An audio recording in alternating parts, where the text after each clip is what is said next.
Welcome back to Lavinia the Cat Reads Chapter 8 of The Walking Dead Hope. I'm Lavinia the Cat. Let's continue where we left off, okay?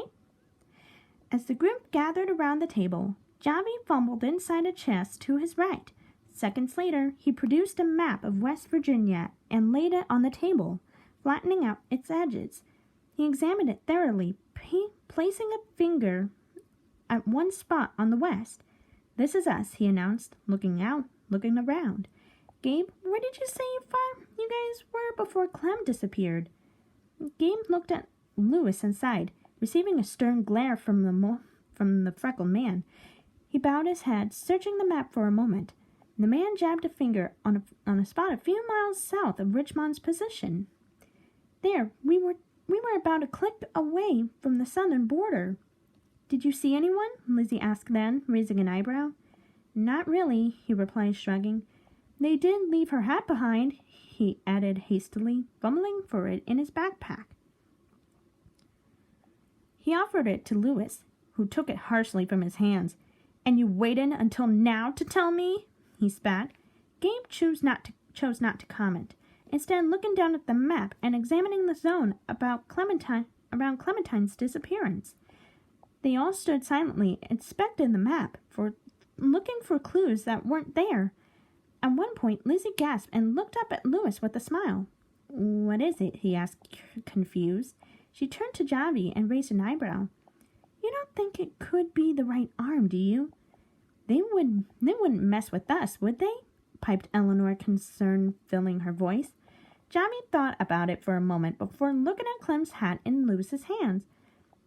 "They would if they didn't know where she was with us. Remember, Gabe wasn't with her. And she's very new to the community." Louis' head snapped from Lizzie to Javi to Eleanor. "Would someone tell me what's going on?" Javi frowned and looked up at Louis, pursing his lips. "The Right Arm is a community of survivors that once lived in Richmond. They left about a year after Joan fell," he explained. "Their leader is their ex-military man named John Myers," Lizzie continued. "He believed in Joan's views, and he wasn't happy with Javi's way of leading. He even tried to organize a coup," Eleanor said, her brows knitting.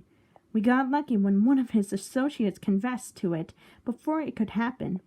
He's been running this community down south for years, but we've never been able to locate them." "So are they like mole people?" Louis asked, making Lizzie chuckle. He sighed, pinching his bridge of his nose. "How will we rescue Clem if we don't even know where they are?" "We don't even know if they do have her," Eleanor put in, frowning. "She could have been taken by somebody else." "Well, right now, our best bet is this right arm business, right?" Louis argued, his shoulders tensing. Gabe and Javi shared a look, an unspoken word traveling between them. Louis eyed them warily, slamming his hands on the table. "Stop doing that!" he snapped, his nostrils flaring. "If you have any ideas, say them out loud." Javi nodded at Gabe, and the young man squared his shoulders. "We think there's someone who can help us." Clementine could feel the cold surface on the concrete floor against her cheek, her head pounding, her stomach grumbled, and her legs ached. She attempted to open her eyes, but her eyelids felt heavy as lead.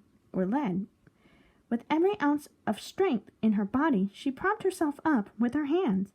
She managed to turn around enough so that she was lying on her back.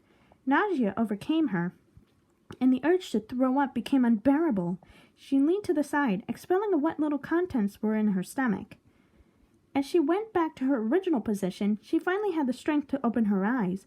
When she did, her amber eyes scanned the place as best they could. She was in a dimly lit room. A few chairs stood around her with candles on them, giving the room an eerie glow.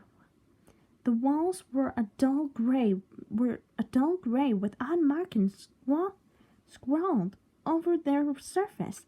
Most were words, though they didn't make much sense. "Out, dead, please."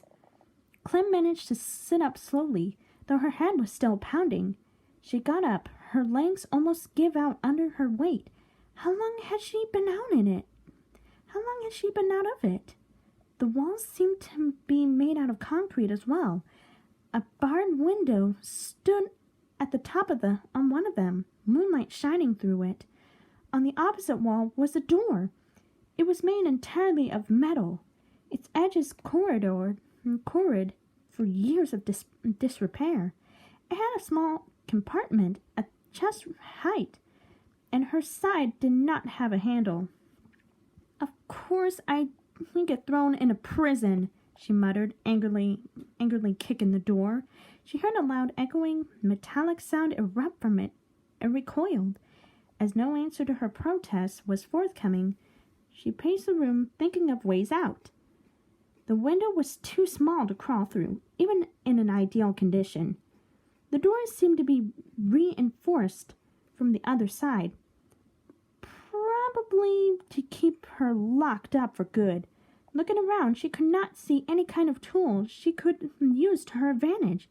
"That's it!" she exclaimed, fumbling inside her jacket. "Darn it! Of course they took my knife!" While she examined one of the chairs and sturdiness, soft steps emerged from the other side of the metal door. She turned to it. Just as it opened slowly, the two armed guards walked in. One of them, a woman with a large scar on her left cheek, stepped forward and promptly slapped Clementine, knocking her to the ground. She spat out blood onto the floor, looking up at the woman in a fiery glare. The guard snickered at her and was about to strike her once more when someone whistled behind her. She stiffened, stepping back and falling in line with her partner. From the floor, Clem heard a different set of footsteps. This one was stronger and deeper. With that effort, she looked up at the man who now stood in front of her, eyeing her warily. A smile spread across his face. "Well, hello there, Clementine." And that was Chapter 8 of The Walking Dead Hope, a Walking Dead fan fiction written by Goofy Gomez. What do I think of it? In all honesty, I actually find this chapter to be really nice. It is filled with suspense for both sides of the story. From Louis trying to find his wife and Clementine wondering what is going on and how does she get to this prison-like cell. Now this is giving me goosebumps right about now.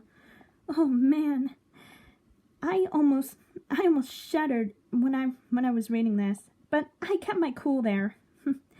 You know how a cat like me gets all jumpy and stuff. Now I kind of like the reference to The Silence of the Lamb, where I think a doctor said, "Hello there, Clarice." Yeah, I don't know whether he said that or not, but the Silence of the Lamb was a reference to one of the doctors telling Clementine that. I don't know if the doctor really said that or not. Maybe that's part of the Mandela effect. Maybe. I don't know. I'm gonna have to look that up again. But after reading this chapter, I'm really enjoying the story so far. And overall, I think this chapter is really great. Paragraph structuring is really nice. Sentence structuring was really good. And this chapter is amazing. What do you all think of this chapter? Did you all like it or did you not? Feel free to let me know in the comment section down below. And are you enjoying this story so far, or are you not enjoying it so far? Don't forget to let me know in the comment section down below. Well, I'm about to have to head on out. I'm having some tacos for Taco Tuesday with my friends, Sonic, Tails, and Knuckles. But thank you all very, very much for watching. This is Lavinia the Cat signing off. See ya!